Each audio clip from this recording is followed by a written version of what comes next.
क्या आपकी भी प्याज की कचौरी तलते समय फट जाती है या फिर कुछ ही देर में समोसे की तरह मुलायम पड़ जाती है? तो आज मैं आपके लिए लेके आई हूँ हलवाई स्टाइल एकदम खस्ता गुब्बारे जैसी फूली फूली और मुंह में पानी ला देने वाली कच्चे प्याज की क्रिस्पी करारी कचौरी। इस वीडियो में आपके साथ वो सीक्रेट हलवाई ट्रिक भी शेयर करूंगी जिससे आपकी कचौरी घंटों तक ऐसी ही क्रिस्पी बनी रहेगी।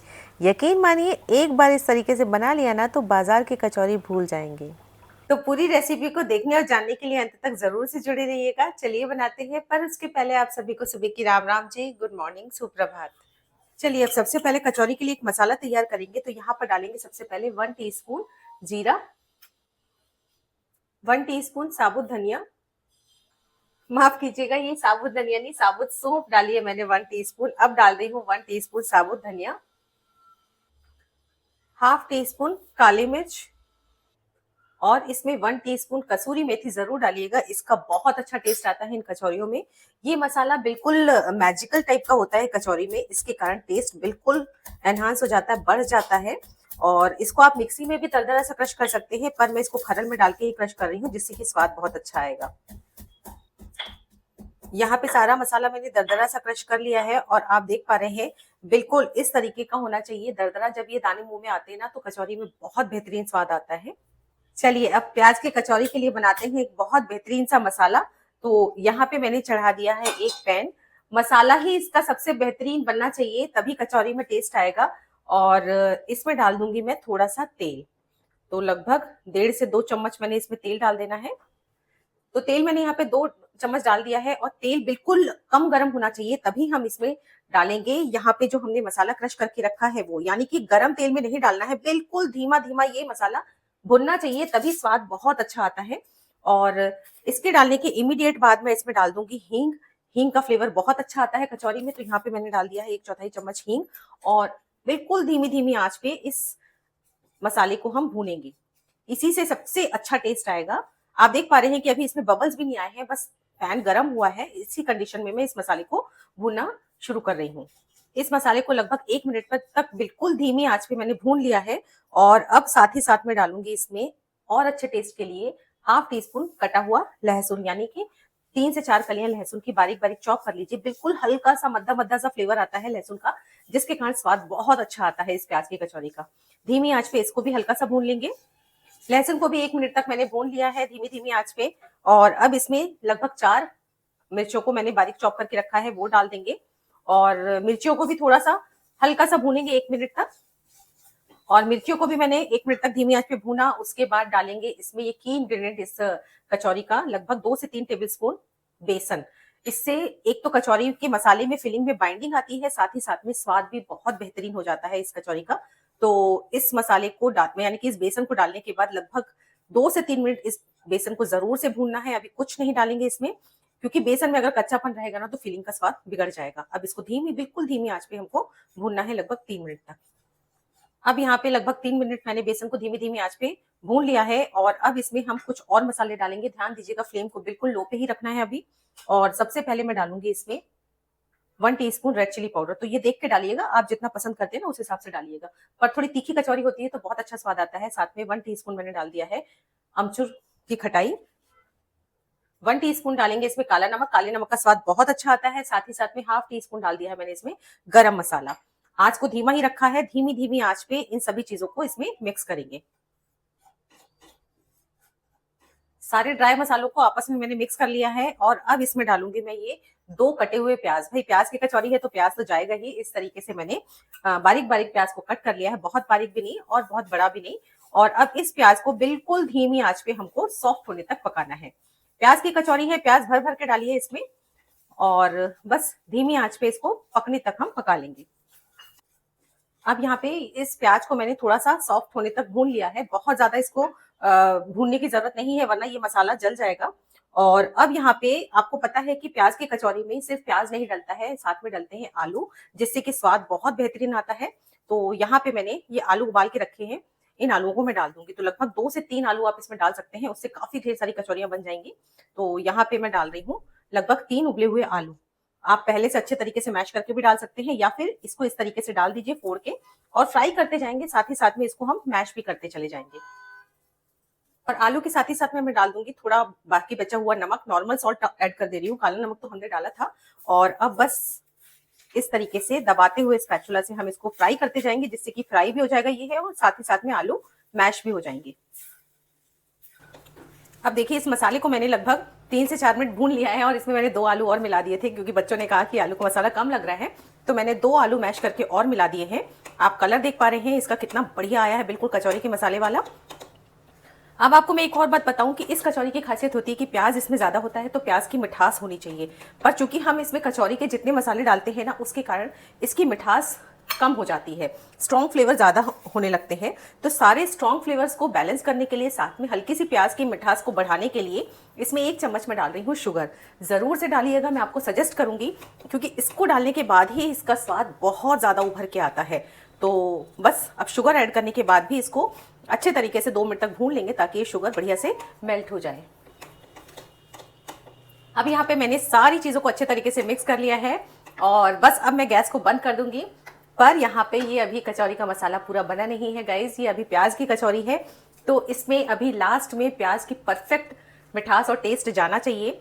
इसलिए मैं इसमें अभी डाल रही हूँ लास्ट में एक बहुत बड़े साइज का प्याज कट करके, या तो फिर आप इसमें 2 प्याज कट करके डाल सकते हैं। मेरा प्याज काफ़ी बड़ा था, तो मैंने एक ही प्याज कट किया है। और साथ ही साथ इस कचौरी में किशमिश की मिठास भी बहुत अच्छी लगती है, जब ये मुंह में बाइट में आती है ना, किशमिश बहुत बढ़िया लगती है। पर गैस को बंद करके मिक्स करिएगा, मसाला अभी यहाँ पे गर्म है आलू का, बिल्कुल इसके साथ में ये प्याज मिक्स हो जाएगा। प्याज को अब मतलब पकाना नहीं है, कच्चा ही रखना है, इसीलिए इस तरीके से मैंने डाला है। बिल्कुल ऐसे ही हलवाई लोग बनाते हैं, जिससे कि प्याज की कचौरी में प्याज बिल्कुल उभर के आता है, स्वाद बहुत अच्छा आता है। तो बस यहाँ पे सारे प्याज को मैं कर लूँगी मिक्स। तो बस सारे प्याज को मैंने कर लिया है मिक्स, और ये हमारा बहुत ही टेस्टी चटपटा सा प्याज का मसाला बनकर तैयार हो चुका है प्याज की कचौरी के लिए। गाइज ये बहुत ज़्यादा टेस्टी लगता है, और ऊपर से जो हमने प्याज डाला है ना, वो मिक्स कर लिया है धीरे धीरे करके, वो भी बढ़िया से सॉफ्ट हो जाएगा इस गर्म आलू के साथ में। इसको पकाने की बिल्कुल भी ज़रूरत नहीं है, इनफैक्ट पकाइएगा भी नहीं। और बस इस मसाले को हम होने देते ठंडा, और फटाफट से लगाते हैं कचौरी के लिए आटा। तो फूली फूली कचौरी बनने के सारे राज इसके आटे लगाने में छिपे हुए हैं, तो आटा लगाना बिल्कुल ध्यान से देखिएगा। सबसे पहले ले लेनी है एक बड़ी सी परात, और इसमें डाला है मैंने 3 कप मैदा। उसके बाद नमक स्वादानुसार डालेंगे, और 1 टीस्पून इसमें अजवाइन डाली है अच्छे से क्रश करके, जिससे कि स्वाद भी बढ़ जाता है, और साथ ही साथ में ये कचौरियाँ डाइजेस्टिव भी हो जाती हैं। और साथ में अब इसमें डाल रही हूँ मैं 1/3 रिफाइंड ऑयल। अब देखिए रिफाइंड ऑयल मैं इसलिए डाल रही हूँ क्योंकि जो प्याज की कचौरियाँ बनती हैं ना, ये करारी बनती हैं। तो एक टिप मैं आपको देती चलती हूँ कि जब भी कोई चीज़ करारी बनाई जाती है, यानी कि क्रिस्पी बनाई जाती है, तब उसमें मोयन दिया जाता है तेल का। और जब खस्ता कचौरी बनाई जाती हैं, जैसे मटर की बनेगी या मूंग दाल की बनेगी, वो खस्ता कचौरियाँ रहती हैं, तो उसमें हमेशा मोयन दिया जाता है घी का। तो ये कचौरियाँ चूँकि करारी बनती हैं, इसलिए मैंने इसमें दिया है मोयन तेल का, और 1/3 कप डाला है। आप रुक रुक के भी डाल सकते हैं, और मोयन इतना लगना चाहिए कि देखिए इस तरीके से मोयन लगा के अच्छे से मिक्स करने के बाद हाथ में बांधें, मुट्ठी बांधें तो वो बंध जाना चाहिए, और फिंगर से तोड़ें तो टूट जाना चाहिए, आटा बिखर जाना चाहिए। तो मोयन बिल्कुल परफेक्ट लगा है, और बस अब इसमें थोड़ा थोड़ा पानी मिलाते हुए इसका आटा गूंथना है। तो जनरली लोगों में भ्रम होता है, या बोला जाता है कि कचौरी का आटा सख्त गूंथा जाता है, पर मैं आपको बताऊं कि कचौरी का आटा बहुत बहुत बहुत नरम गूंथा जाता है, बिल्कुल ही सॉफ्ट गूंथा जाता है। मतलब अगर आप सख्त गूंथेंगे ना, तो माफ़ कीजिएगा, कचौरी फट जाएगी, मतलब तेल में डालते साथ ही खुल सकती है। तो आप देख पा रहे हैं मैं इसमें पानी डालते जा रही हूँ, और इसको गूंथते चली जा रही हूँ।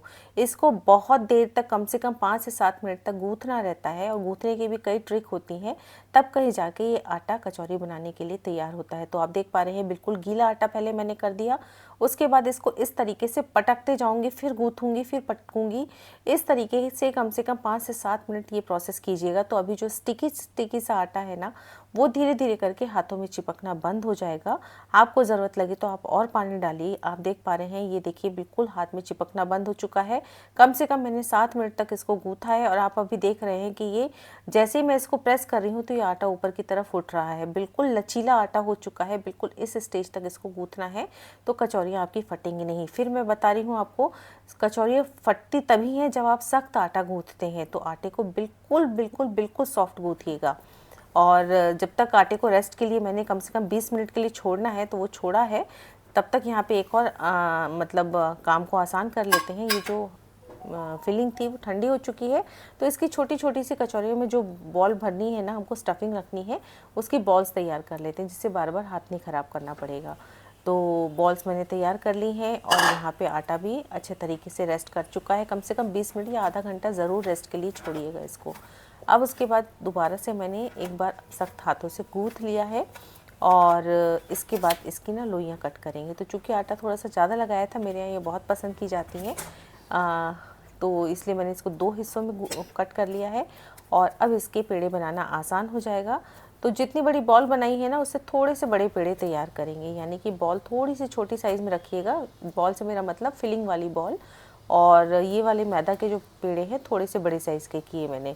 और बस इसके बाद ये बहुत सॉफ्ट है, हाथों में अच्छे तरीके से प्रेस करते हुए इसका एक बॉल बना के और हाथों से इसकी कटोरी, फिंगर से इसकी कटोरी बना लेंगे। जैसे कि दीपावली के समय दिए बनाए जाते हैं ना आटे के, उसी तरीके से मैंने इसकी कटोरी बना ली है। और अब बस सेंटर में इस फिलिंग को रखेंगे, फिलिंग वाली बॉल को रखेंगे, अंगूठे से फिंगर से बॉल को नीचे की तरफ प्रेस करेंगे और दूसरे हाथ की फिंगर से आटे को हम ऊपर उठाते चले जाएंगे। बहुत सिंपल तरीका है। और आटा इस तरीके से उठ जाए तो अच्छे से हाथ से फिंगर से प्रेस करेंगे आटे को, ताकि फिलिंग बाहर ना निकले। और इस तरीके से घुमा के वापस वहीं पे जोड़ सकते हैं आटे को, या फिर जैसे मैंने तोड़ के निकाल दिया वैसे तोड़ के निकाल दीजिए। बस ये एक लोई बन चुकी है। अभी इसको कचौरी का शेप नहीं देंगे, इसी तरीके से मैं बॉल बना के फिलिंग भर के बॉल बना के रखती जाऊँगी। मैं दूसरा भी आपको बना के दिखा रही हूँ। और कम से कम ना 5 से 7 मिनट इस बॉल को रेस्ट करने दीजिए, जिससे कि जहाँ पे हमने जोड़ा है ना, ये देखिए जहाँ पे जोड़ रहे हैं ना, वहाँ पे भी वो आटा अच्छे से सेट हो जाए। तो ये कचौरी ना खुलेगी नहीं, बाद में हम प्रेस करेंगे ना तो ये खुलती नहीं है। आटा इतना लचीला और नरम है कि आपस में अच्छे से जुड़ जाता है। तो मैंने लगभग 6-7 बॉल्स बना ली हैं अंदर फिलिंग डाल के। अब 5 से 7 मिनट के बाद मैंने इसको इस तरीके से प्रेस करना है। अब कचौरी का शेप देंगे ना तो ये बिल्कुल नहीं खुलती है। अच्छा, मैंने 5 से 7 मिनट जो बना के छोड़ा था ना, उसको फिर से गीले कपड़े से ढक दिया था, तो ढक के ज़रूर रखिएगा वरना ये सूख जाएगी। तो मैं बहुत डिटेल में आपको बताने की कोशिश कर रही हूँ, क्योंकि ज़्यादातर लोगों की प्रॉब्लम यही रहती है कि कचौरी तेल में फट जाती है जाके। अगर फिर भी फटती है ना, तो भी एक ट्रिक मैं आपको बताऊँगी, जिससे कि आपकी कचौरी बहुत परफेक्ट बनेगी। तो आगे देखते रहिएगा। अब यहाँ पे मैं जितनी कचौरियाँ मेरे को तेल में तलनी है उसको मैं शेप दे रही हूँ। इस तरीके से हथेली में दबा के बहुत आसानी से ये शेप में आ जाती हैं। तेल मैंने गर्म होने रख दिया है, यह आपको मैं बता रही हूँ। यहाँ एक छोटी सी बॉल मैदे की डाल के कि तेल को कितना गर्म होना है। बिल्कुल समझ लीजिए ना, 2 मिनट तेल गर्म कीजिए धीमी आंच पे, उसके बाद ही डाल दीजिए। बिल्कुल बबल्स भी नहीं आ रहे हैं, बबल्स आए भी डालने के बाद तो बिल्कुल धीरे धीरे बबल्स आना शुरू होंगे। बिल्कुल हल्का मद्दा गर्म तेल होना चाहिए। और यहाँ पे जितनी कचौरियाँ एक बार में तली जा सके उतनी ही डालिए। तो मैंने तो फिलहाल यहाँ पे 4 ही डाली हैं और इनको मैं धीमी आंच पे, पूरी प्रोसेस धीमी आंच में ही करनी है, पूरी धीमी आंच में ही तलने दिया। कम से कम 5 से 7 मिनट लगे इसको ऊपर आने में। इस तरीके से कचौरी को जब ये ऊपर आ जाए तभी इसको पलटेंगे, पहले इसको बिल्कुल भी छेड़ना नहीं है, क्योंकि जब तक कचौरी ऊपर तेल में नहीं आ जाती है और इसको छेड़ेंगे ना तो कचौरी फट सकती है। अब यहाँ पे देखिए थोड़ा सा तेल उछला इसको पलटने के लिए, तो केयरफुली कीजिएगा। तो यहाँ पे मैंने सारी कचौरियों को पलट लिया है। अब फिर दूसरी तरफ से भी हम सेकेंगे और धीरे धीरे करके ये फूलती चली जाएंगी जैसे जैसे सीखेंगी। चलिए, अब जब तक कचौरी सिक रही है तब तक यहाँ पे एक बढ़िया सी चटनी बना लेते हैं कचौरी के लिए। इसके लिए डाल दूंगी मैं यहाँ पे ढेर सारी धनिया पत्ती। अच्छे से मैंने इसको क्लीन कर लिया है, धो लिया है। सारी धनिया पत्ती मैंने इसमें डाल दी है। साथ में डालेंगे 1 टुकड़ा अदरक का और 3 से 4 हरी मिर्च। डालेंगे ½ टीस्पून कच्चा जीरा, इसका बहुत अच्छा स्वाद आता है। साथ ही साथ में डाल दूंगी मैं नमक स्वादानुसार। मैंने काले नमक का इस्तेमाल किया है, आप रेगुलर सॉल्ट भी डाल सकते हैं। और साथ ही साथ में इस चटनी को बहुत टेस्टी बनाने के लिए और खटास लाने के लिए मैं इसमें डाल दूंगी लगभग 2 भर के चम्मच या 3 चम्मच दही। और पीसने के लिए डाल देंगे इसमें थोड़ा सा पानी। ये चटनी थोड़ी सी पतली ही अच्छी लगती है। और बस इसको हम पीस लेंगे। तो चटनी तो हमारी बन चुकी है। तब तक यहाँ पे देख पा रहे हैं अब कचौरियाँ भी बढ़िया तरीके से फूल चुकी हैं। अलट पलट के दोनों तरफ से मैंने इनको सेक लिया है और बिल्कुल गुब्बारे की तरह फूल चुकी हैं। बहुत शानदार कचौरियाँ बनकर तैयार हुई हैं और बस इसमें से तेल छटाते हुए इन कचौरियों को मैं बाहर निकाल लूँगी। ऑयल वैसे इसमें बिल्कुल भरता भी नहीं है, बहुत बढ़िया कचौरी बनकर तैयार हुई है। और बाई चांस अगर फटती हैं आपकी, मैं आपको एक टिप भी बताती चलती हूँ कि अगर फिर भी फट रही हैं आपकी कचौरी, आप देख पा रहे हैं कि तेल में जाके थोड़ी देर में फट गई है, तो मैदे का ना एक घोल बना के रखिए थोड़ा सा पानी डाल के, और जहाँ से फटी है ना गाढ़ा गाढ़ा पेस्ट बनाइएगा। जहाँ से फट रही है वहाँ पे वो पेस्ट चम्मच से लगा दीजिएगा, बिल्कुल भी कचौरी का मसाला बाहर नहीं निकलेगा। ये बिल्कुल हलवाई वाली ट्रिक है, इसको आप आसानी से फॉलो कर सकते हैं। तब तक मैंने यहाँ पे दूसरा बैच भी डाल दिया, और मैंने साथ में ना हरी मिर्च भी चीरा लगा के इसमें तल ली है, ताकि बिल्कुल ठेला स्टाइल कचौरियाँ बनकर तैयार हों। यहाँ पे कचौरियाँ गर्मा गर्म तैयार हो चुकी हैं। हरी चटनी और साथ में इमली की चटनी की भी रेसिपी मैंने आपके साथ में शेयर की है, वो भी सर्व की है। और बस गर्मा गर्म कचौरियाँ सर्व कर चुकी हूँ। पर मेरे को जनरली इसको ठेला स्टाइल, जैसे ठेले में कचौरियों को तैयार करके दिया जाता है, उस तरीके से खाने में बहुत मज़ा आता है। तो मैं बिल्कुल अपनी कटोरी तो ठेला स्टाइल ही बनाने वाली हूँ। तो यहाँ पर बिल्कुल ठेले वाला बोल ले लिया है मैंने, फॉइल वाला, और इसमें कचौरी को रखा। और ये देखिए क्या गर्मा गर्म कचौरी, अंदर बहुत शानदार टेम्पटिंग मसाला, बहुत टेस्टी। गाइस ये मसाला ज़रूर बना के रखिएगा, इसको ना बनाइएगा, मेरा मतलब इसको कुलचे वगैरह में भी आप भर के बना सकते हैं, बहुत टेस्टी लगता है। आलू नान भी इससे बना सकते हैं। अब इसके ऊपर हरी चटनी, इमली की चटनी, दही, मीठा दही, अनारदाना, बारीक वाले सेब मेरे पास में नहीं थे, अगर आपके पास में है तो वो भी डालिएगा। और प्याज चाहते हैं तो प्याज भी डालिएगा, पर प्याज तो फिलिंग में काफ़ी ज़्यादा है।